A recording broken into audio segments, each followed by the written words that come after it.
এই সরেন সরেন ভাই, আসেন ভাই আসেন। কি নেবেন ভাই? কি ব্যাপার?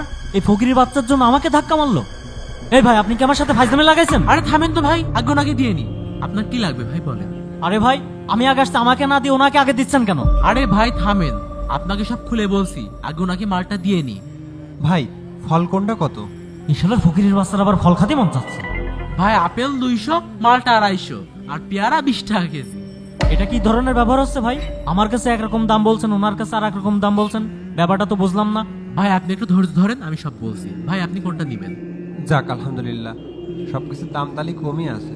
দোকানদারে কি করবে রে? বুঝতে পারছি না তো।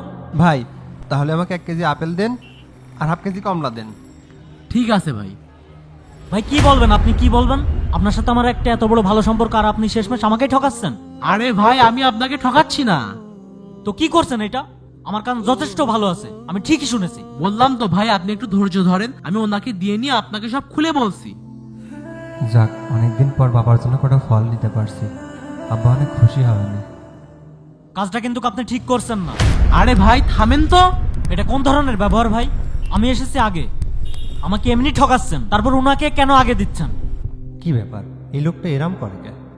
আরে ভাই আপনি আমাকে ভুল বুঝছেন, উনি হলেন আমাদের ও বুঝতে পেরেছি, উনি আপনার রিলেটিভ কেউ, তাই আমার সাথে এমন ব্যবহার করছেন। ভাই আপনি একটু ধৈর্য ধরেন, আমি আপনাকে সব বুঝিয়ে বলছি। ভাই এই যে আপনার 500 টাকার মিল করে দিয়েছি। ধন্যবাদ ভাই, এই যে আপনার টাকা। আচ্ছা ভাই আমি আসি, আসসালামু আলাইকুম। ওয়ালাইকুম আসসালাম। ভাই আবার আসবেন। হ্যাঁ এবার বলুন, দিনে দুপুর ওনার কাছে একদম, আমার কাছে একদম, আপনি কি আমার সাথে ফাইজলামি লাগাইছেন? আরে ভাই আপনি এত রেগে যাচ্ছেন কেন? রাখবো না তো আপনাকে বাতাস করবো নাকি? এই মিয়া, আপনি কাহিনীটা করলেন কি?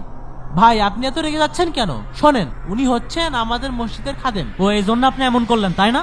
আহা ভাই, পুরো কথাটা তো শেষ করতে দেবেন। হ্যাঁ বলেন শুনি। ছেলেটা সেদিন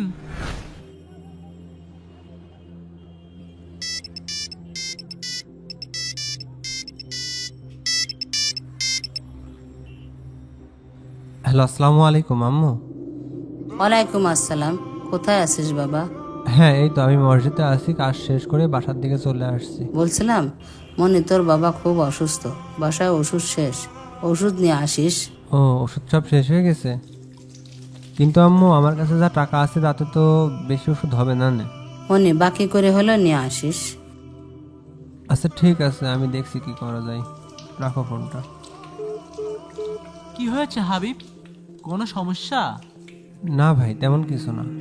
তোমার কাছে টাকা পয়সা নেই বললেই তো পারো, কিছু সাহায্য সহযোগিতা তো করতে পারি নাকি? না ভাই মানে সমস্যা নেই, এক কাজ করো, তুমি এই টাকাটা রাখো, তোমার অনেক কাজে দেবে। ইয়ে আহা লজ্জা পাচ্ছ কেন? আমি তো তোমার ভাইয়ের মতোই, রাখো। ভাই আমার দরকার পড়লে আমি টাকাটা চেয়ে নেব। হ্যাঁ আপনি হচ্ছে যে আমাকে টাকা দিয়ে লজ্জায় ফেলবেন না, তার থেকেও বরং আমার থেকে যারা কষ্টের ভিতরে আছে আপনি তাদেরকে সাহায্য করেন, আমার অনেক ভালো লাগবে। আচ্ছা যা ভালো মনে করো, লাগলে চেয়ে নিও।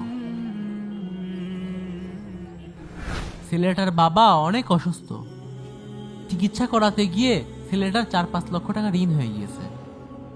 আর যে বেতন পায় সেই বেতন দিয়ে ঋণ পরিশোধ করে সংসার চালাতে প্রচুর হিমশিম খায়। তবে ছেলেটার অনেক আত্মসম্মান বোধ আছে এবং অনেক সৎ, যেই কারণে কেউ সাহায্য দিতে চাইলে সাহায্য নিতে চায় না। এই জন্য আমরা যার যার জায়গা থেকে ওর জন্য কিছু করার চেষ্টা করি। আর তাছাড়াও মসজিদের মুয়াজ্জিন খাদেমেদের প্রতি তো আমাদের কিছু দায় দায়িত্ব আছে নাকি? সবই বুঝলাম ভাই, কিন্তু একটা প্রশ্ন করতে পারি? হ্যাঁ ভাই করেন। আসলে এই ফলগুলোর কেনা দাম কত? এটা 400 আর এটা 450 টাকা কেজি। তাহলে ওনার কাছ থেকে অন্তত 400 টাকা কেজি রাখতে পারতেন। ভাই চাইলে তো আমি ওর কাছ থেকে কেনা দামে রাখতে পারতাম, তাহলে তো ওকে সাহায্য করা হতো না। ভাই সাহায্য শুধু নগদ অর্থ দিয়ে হয় না, বুদ্ধি পরামর্শ শ্রম দিয়েও কিন্তু সাহায্য করা যায়, আর আমি সেটাই করেছি। সত্যিই ভাই, আজকে আপনাকে দেখে অনেক অবাক হলাম। আপনার মতো সবাই যদি সাহায্য করার মন মানসিকতা পোষণ করতো তাহলে সমাজের রূপটাই বদলে যেত। এই নেন আপনার ফল। তাহলে আসি ভাই, ভালো থাকবেন।